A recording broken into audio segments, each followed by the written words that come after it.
Miarabanao amin'ny anaran'i Jesosy Kristy Tompo ry havana, nahatratra izao fotoana lehibe dia ny Pasika. Andro lehibe loatra fety faratampony ho antsika mpino kristianina ary fiobina sy fisaorana an'Andriamanitra noho ny famonjeny izao tontolo izao sy noho ny fandresena iarantsika mpino kristianina miombona amin'Andriamanitra raisy Jesosy Kristy. Ary dia manona mandrakariva ny fiadanan'Andriamanitra mihoatra noho ny fahalalana ho an'ny olona rehetra. Araka izany ny famonjen'Andriamanitra sy ny fandreseny no iompana ny hafatra ho antsika. Alohan'ny zavatra rehetra aloha dia hivavaka isika.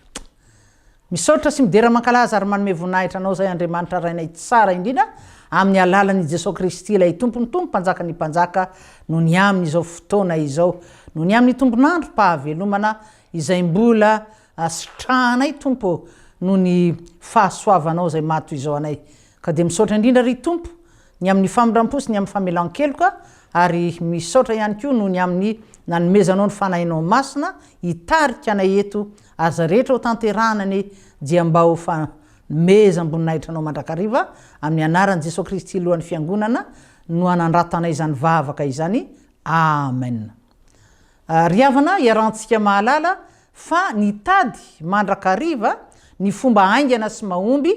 amin'nonan'i Jesosy Kristy ny fariseo sy ny mpanoradalana ary ny lohan'ny mpisorona. Ary dia tsy nitsahatra nitarika ny vahoaka hanaraka azy ireo. Ary dia maty tokoa moa Jesosy Kristy fa tsy milaza izany sanatry fa nandresy ireo manam-pahefana teo amin'ny fiangonana sy ny fifavahana ary ny fiarahamonina jiosy ireo. Tsia ny fahafatesan'i Jesosy Kristy zanak'ilay tokan'Andriamanitra ve ry havana, fahatanteran'ny planimpanavotana nataon'Andriamanitra ho an'izao tontolo izao izay efa nosainy ary nokasainy efatra amin'ny andro ny Adama sy Eva. Ny hevitra tokoa ny fariseo sy ny lohan'ny mpisorona ary ny mpanoradalana fa rehefa maty ny tompo dia vita eo ny aminy. Tsy fantatra izy ireo fa Andriamanitra ihany no tompony ny hery sy ny fahefana. Andriamanitra no tompony teny farany. Eny na dia manoloana ny fahafatesana azy. Ry hava malala ho amin'ny tompo. Tsy mifarana amin'ny fahafatesana ihany koa ny fiainan'ny zanak'olombelona. Fa na inona mety ho karazana fivavahana, karazana filôzofia, karazana ideolojia no fironiny sain'ny zanak'olombelona hitondrana ny fiainany na andaminana na ihany koa hoe amlina ny fiainan'ny fiarahamonina, fiainan'ny firenena. Tsy mifarana amin'ny fahafatesana ny fiainan'ny zanak'olombelona ry havana. Aorian'ny fahafatesana dia mitsangana amin'ny matin'ny olona. Ka ho indrindra ny apôstôly Paoly ao amin'ny epistily nosoratany ho an'ny fiangonana tany Korinto. Ao amin'ny Korintianina voalohany toko 5:10 eo amin'ny 2:12 ka vakitsika izany hatramin'ny 7:7 zao no voasoratra amin'ny anaran'ny tompo. Raha Kristy no toriana fa natsangana tamin'ny maty, ahoana no ilazan'ny sasany eo aminareo fa tsy misy ny fitsanganan'ny maty? Fa raha tsy misy fitsanganan'ny maty na dia Kristy aza dia tsy natsangana. Raha tsy natsangana Kristy dia foana ny toriteninay ary foana koa ny finoanareo. Ary dia hita ho vavolombelona mandainga ny amin'Andriamanitra izahay satria efa nilaza fa Andriamanitra no nanangana ny Kristy. Nefa raha tsy hatsangana ny maty dia tsy mba natsangana izy. Fa raha tsy hatsangana ny maty na dia Kristy koa aza dia tsy natsangana. Raha tsy natsangana Kristy dia foana ny finoanareo ary mbola ho amin'ny fahotanareo ihany ianareo. Dia very koa zay fanodimandry eo amin'ny Kristy. Ary miandro moa zany tsika ry havana ny fitsarana. Ny olombelona tsirairay miandro ny fitsarana azy araka ny fanekempinoana kristianina ihany koa zay aintsika tsy anjery. Aorian'ny fiverenan'i Jesosy Kristy tsara ny vela sy ny maty dia isaraka ny fiainan'ny zanak'olombelona dia etsy andaniny ny fiainan'ny mpino sy ary ny tsinkilany ny fiainan'ny tsy mpino. Ka ny mpino zay efa nibebaka marina tokoa, efa niala tamin'ny fanao ratsy rehetra, eny olona zay efa nandray ny famonjena nataon'ny tompo Jesosy teo amin'ny hazo fijaliana dia ambara hoe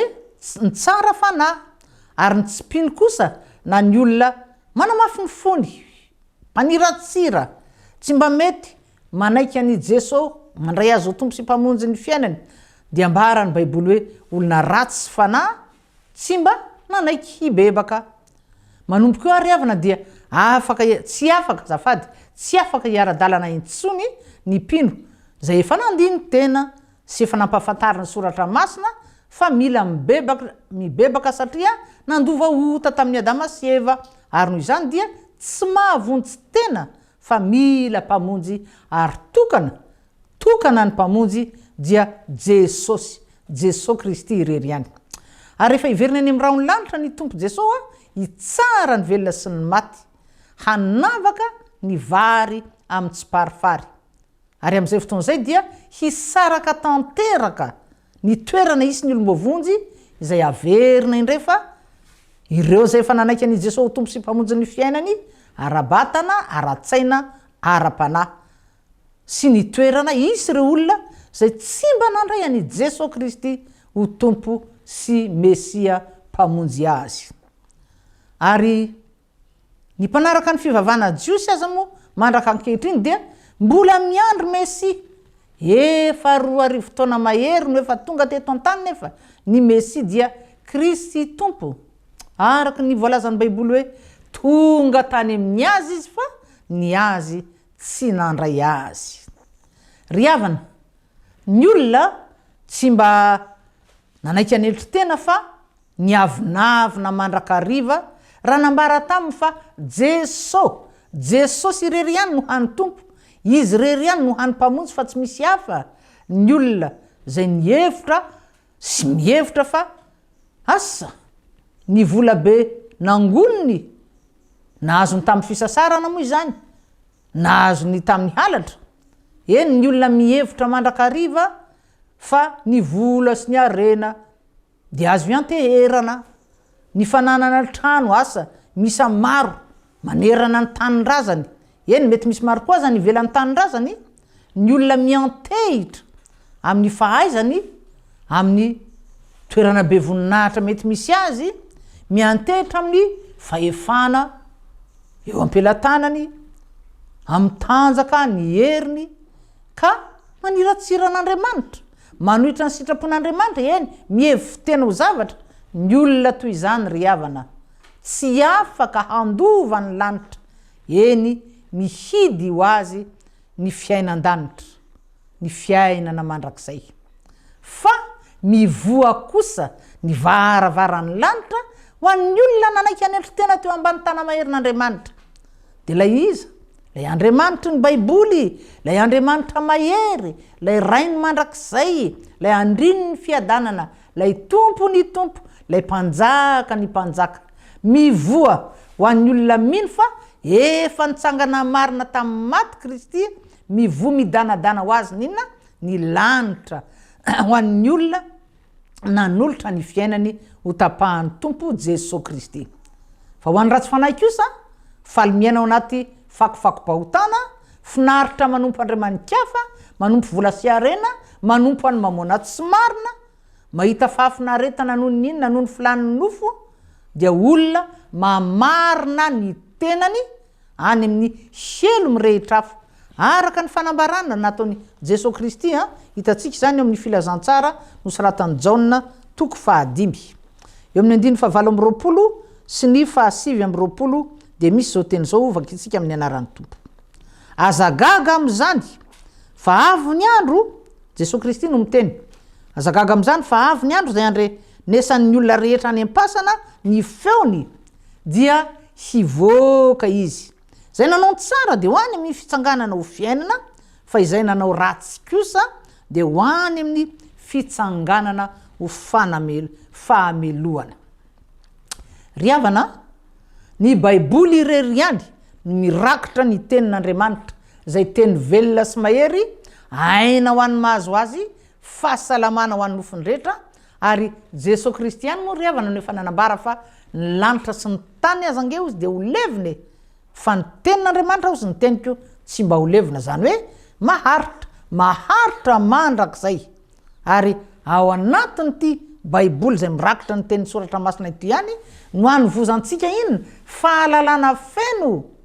marina tanteraka mahakasika ny zavatra rehetra ko noho izany dia dinio ry havana ny marina fantaro ny marina ampiaro ny marina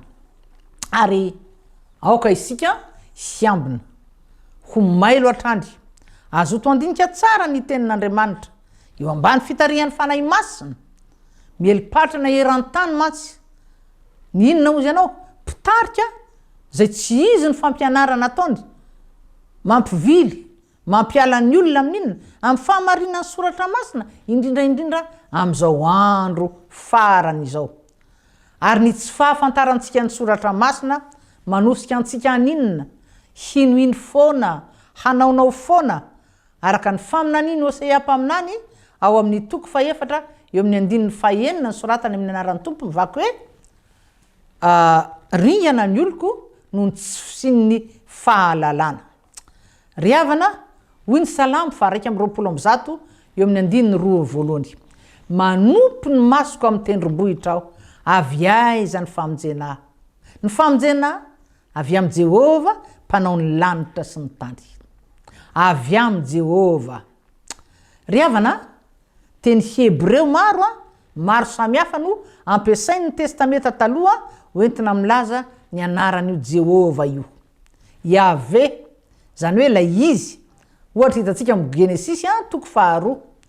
eo amin'ny 14 na ihany koa amin'ny bokin'ny Exodosy ao toko 13 ao sy ny maro hafa na ihany koa Elohim lay mpamorona lay mahay ny zavatra rehetra manana ny fahalalana rehetra lay tokana sy masina indrindra mbola hitantsika ihany koa zany ohatra amin'ny Genesis toko 1 eo amin'ny 1 El Shaddai Andriamanitra mahagaga tsy refesy mandidy zany hoe souverain lay nahary lay mampitombo lay mita Jehova Jireh lay mpanome mpamatsy Jehova Rafa ilay mpanasitrana manasitrana ara-batana ara-tsaina ara-panahy Jehova Nisi lay mandresy ny fahavalo na hoe Jehova moa izy Adonai lay tompo sy mpanjaka mahagaga ary hita teo amin'ny Jesosy Kristy daholo ry havana ireo toetra mahandriamanitra n'Andriamanitra izay ny tontosaintsika teo ireo fony tety an-tany Jesosy Kristy hita ny mpiarabelona taminy fa olona tafinofa mandra faran'izay niavaka feno hery sy fahefana ny fampianarany ny toroteniny fa tsy mba tahaka ny an'ny fariseo sy ny mpanorandalana ary dia talanjona ny olona ny vahoaka marobe zay nanaraka azy ary fahaloko zany ny olona ry havana raha nahita ireo fahagagana maro nataony tadidinao avy fahagagana voalohany novany odivainy rano na nasitrana olona marobe izy ny jamba ny mona ny marenina ny vony paralysisa eny hatramin'ny fananganana ny olona tamin'ny maty aza moa tadidinao Lazarosy efa nalevina efatrandro efa nalevina efatralina tao ampasana no natsangany Jesosy Kristy novokisany hanina ny olona marobe tsy omby 5,000 tsy omby 4,000 tamin'ny alalan'inona fotsiny no azan-drano roa ange sy mofo 5 ary mbola nisy ambony aza tany anaty sobika maro ry havana nandao ny lapany rainy Jesosy zanak'Andriamanitra hamonjy ny olona rehetra ambonin'ny tany ary raha misy olona maniry fiovana iova amin'ny tsara zany fiovam-piainana ho amin'ny tsara trany dia afaka manatona malalaka ny tompo Jesosy izy ary miaraka amin'izay lay Jesosy Kristy ny teny hoe mankanesa ty amiko anareo rehetra ozy izay miasa fatratra sy mavesa-trentana fa izao hanome anareo fitsaharana Jesosy irery ihany no manome fitsaharana fiadanana fahatonina filaminan-tsaina ary samy milaza izany ny olombelona rehetra afaka mizara ny olombelona rehetra zay efa nisitraka an'izany moa ary afaka mizara fiainana be dia be ihany koa izy araka ny nambarany eo amin'ny filazantsara ny soratsany Jaona toko 10 eo amin'ny 10 tapany 2 eny ry havana fanavotana ny olona amin'ny lafim-piainana manontolo natongavany fanafana ny olona rehetra izay mijaly zay voafatotry Lucifera Satana Belzeboba sy ny firongony hanika tsy mba manam-pifaliana tsy mba manam-piadanana fa ory sy malahelo mandrakariva tonga ny tompo hanafaka raha ny zanaka no hanafaka anareo iny voalaza amin'ny filazantsara ny soratany Jaona toko fahavalo andininy fahinina amby folo dia ho afaka tokoa ianareo tonga izy hanafaka amin'ny fitaka amin'ny lainga fafin'ny Satana sy ny firongony zay maninona moa misintona ny olona hizotra mankany amin'ny helo mirehitra afo riavana nalefan'Andriamanitra ny zanany hamonjy antsika ary famonjena feno no tanterahany masana ho isika ny lafim-piainana manontolo vatana saina fanahy ary amafisina fa na manan-karena na mahantra ny olona na bado zany hoe tsy nahita fianarana na nivoaka avy tamin'ireny université farany raitra reny grandes écoles fantadaza eran-tany ireny na mainty na fotsy fiodirana na mpanao politika na milaza azy fa tsy manao politika na filoham-pirenena amperinasa na filoham-pirenena efa tsy etiantsony fa nodimandry na iza dia mila miantoraka eo am-potony azy fijaliany Jesosy Kristy mila manatona azy ary manaiky ho diovy ny rany eny mila mitondra ny mariky ny rany Kristy ilaina latsany indray mandeha monja teo amin'ny azy fijaliana tao Calvary raha maniry iaina ao anaty fahasambarana maharitra mandrakizay ary Jesosy Kristy dia tsy mba manilika izy tsy mba manavaka izy eny fa na dia somary latsa-danja aza no fieverana ny vehivavy teo anivon'ny fiarahamonina jiosy Jesosy Kristy kosa dia tena nanaja ary nanome lanja ny vehivavy hitatsika zany am'ireo filazantsara mitantarany fitsanganany fa tsy ny mpianatra riavana fa vehivavy no nisehony voalohany taorinany fitsanganany tamin'ny maty ohatra asika vakina hitatsika ao amin'ny Jaona toko faharoapolo ny andininy fahaenina ambin'ny folo zao ny vakiny amin'ny anaran'ny tompo fa ohatra fotsiny ty dia tonga Maria Magdalena ka nilaza tamin'ny mpianatra hoe satria ny rany Jesosy Kristy nankany mpianatra efa nahita ny tompo aho sady zany teny zany no nilazainy taminy amen dia amen zany riavana ary amafisina trany fa ny rany Kristy io ny karazana laissez-passer karazana passeport idirantsika ao an-danitra idiran'ny olona nandray ny famonjena no tanterahany tompo ary amin'ny voambolana Hebreo dia misy teny maro hoentina milaza ny famonjena pada zay midika hoe mividina manavitra andevo lay ambara amin'ny teny frantsay zany hoe racheter ary fantatsika fa nisy vanim-potoana moa nanjakan'ny fivarotana sy ny fividianana andevo fa efa foana izany tamin'ny taona 1970 datin'ny abolition de l'esclavage ary ny atao hoe kristianina na olombovonjy dia olona efa novidiny Jesosy Kristy tamin'ny rany racheté par le sang de Jésus ny teny frantsay ny bokin'ny Exodus ny avana dia mitantarany nanandevozan'ny farao sy ny Egyptianina ny vahoaka Israelita sy ny nanavotany Jehovandriamanitra ny vahoakany tamin'ny fiainam-panandevozana tamin'ny fijaliana sy ny fampahoriana nampiarin'ny farao sy ny Egyptianina tamin'ny ireo vahoaka ny fidin'Andriamanitra ireo nandritra ny 300 taona ary ny fanavotana ataon'Andriamanitra ny ava-malala dia maimaim-poana tsy misy takalony tsy misy resa-bola miditra ao anatin'izany fanafahana ataon'Andriamanitra izany ary ny fotoana nanavotan'Andriamanitra ny vahoaka ny zanak'Israely no ambara hoe ao amin'ny testamenta taloha zany Paskan Jehova alim-panavotana alim-panafahana ary tamin'izany dia inona no nasain'Andriamanitra natao natetea tamin'ny tatao-baravarana sy ny tolam-baravarana roa ny ranondry ka rehefa andalo ary nandalo Jehova handringana ny lamatoa dia tsy maty ireo nahitana zany izay ranondry teo amin'ny tolam-baravarana ireo zany hoe ny olona rehetra nanaraka ny toromarika ny tondrozotra ny men'Andriamanitra dia avotra avokoa. Ary ny famindram-pon'Andriamanitra ny manosika azy hanavitra ny vahoakany nge, ary fanavotana averintsika tsy miandry takalony, maimaim-pona,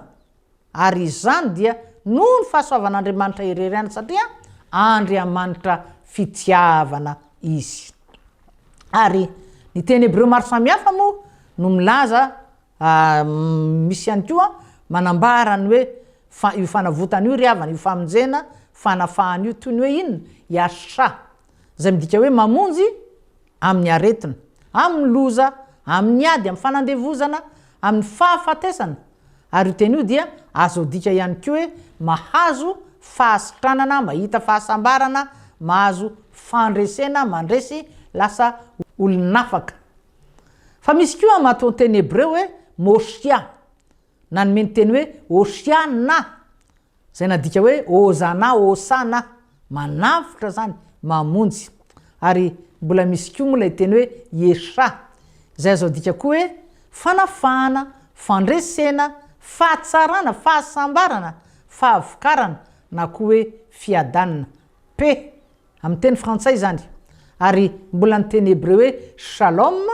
fiadanana no, na nomeny teny malagasy hoe salama, finaritra. Ry havana, ny famonjena raisitsika avy amin'Andriamanitra dia feno mahasana ny lafiny rehetra ho isika. Ary raha voaharo ohatra amin'ny loza amin'ny antambo ianao amin'ity pandémie ty, marina tokoa fa misy ny consigne be dia be arahanao fa fantaro ry hava malala fa ny herin'Andriamanitra, ny fitiavany, ny famindram-pony no ny asa tao anatin'izany fiarovana anao izany. Ary mety mampiasa olona Andriamanitra, mampiasa mpitsabo izy, mampiasa fanafody sy ny sisa, na mety na mety tsy misy an'izany rehetra zany ihany koa. Tadidinao angamba ohatra, nampiasain'Andriamanitra i Kirosy, mpanjakan'ny Persia tamin'ny fotoan'andro, aninona moa? Hanafaka ampiverina ny vahoaka Israelita babo tany Babilôna. Kanefa azadonoina fa tsy ny herin'ny tafika persianina no niteraka ny fahombiazana, fa ny herin'Andriamanitra. Ny tanan'i Jehova zay tsy foy fa mahavonjy, izay afaka manavitra amin'ny tanany fahavalo. Ary rehefa nampidin'Andriamanitra teto an-tany ry havana zany, dia ahoana hoe fanambarany anjely tamin'ireo mpiandro indro ny tany naniondro ny tany an-tsaha tamin'ny alina, indro izy izao milaza aminareo teny soa mahafaly, zay fifaliana lehibe ho an'ny olona rehetra, fa mpamonjy niteraka ho anareo anio an-tanànan'i Davida dia Kristy Tompo. Ry havana, manantena izahay fa ny afatry ny Tompo no ny nahatrarantsika ny Paska isika kristianina, zay fitohizan'ny Paska jiosy atao anatin'izao vanim-potoana mahamarana tantaran'izao tontolo zao. Eny, ao anatin'ny fotoan-tsarotra izay mampirongatra indray ny Covid-19, mino izahay fa ny afatry ny Tompo kosa dia hampitombo hatrany ny finoantsika ny Jesosy, lay miteny mandrakariva amin'ny olony sy amin'ny ondrony hoe aza matahotra izao ihany ity. Ary koa indro izao momba nareo mandrakariva ambara-pahatonga ny fahatapera zao tontolo zao. Ary mba ho anisan'ireo kristianina sa hijoro vavolombelona ny isika ka hiteny tahaka ny Maria Magdalene ao amin'ny filazantsara ny soratany Jauna toko faharoapolo eo amin'ny 9:20 hoe efa nahita ny Tompo aho. Ry havana, ho amintsika tsirairay ny finoana fa efa voavony Kristy Paska ho antsika, ary efa nitsangana izy, eny manotra noho ny mpandresy isika amin'ny alalan'ilay tiantsika dia Jesosy Kristy. Ho azy ireriany ny voninahitra. Amen. Hivavaka isika. Andriamanitra rainay tsara indrindra, mankasitraka anao izahay izay tsy mitsahatra miteny aminay ry Tompo, ary dia mankasitraka indrindra satria matombola velona trapamonjena dia mbola misy raha ilanao anay. Dia ny anjara tsara azahoana mijoro vavolombelona, azahoana manambara fa velona ny mpanavitra anay, azahoanay ihany koa ry Tompo misitraka ny fanahy masina moa zay fa nomenao 2 arivo fotoana lasa mahery izany. ary dia andeha tokoa azahoanay mandeha mamonto filazantsara ity nosy malalana ity eny hatrany amin'ny farany tany aza fa izany no efa nambaranao ry Jesosy Kristy raha naniraka ny mpianatra fa izay ianao dia atolotra ianao ny idera sy ny voninahitra Andriamanitra ray zanaka fanahy masina amin'ny anaran'i Jesosy Kristy no ivavahanay amen ry havana dia tapitra indray ny fandarantsika koa dia manao velomana ho tahin'ny tompo ary afaka herinandro indray raha mbola tsy miverina iny amin'ny raha ny lanitra ny tompontsika veloma indrindra tompoko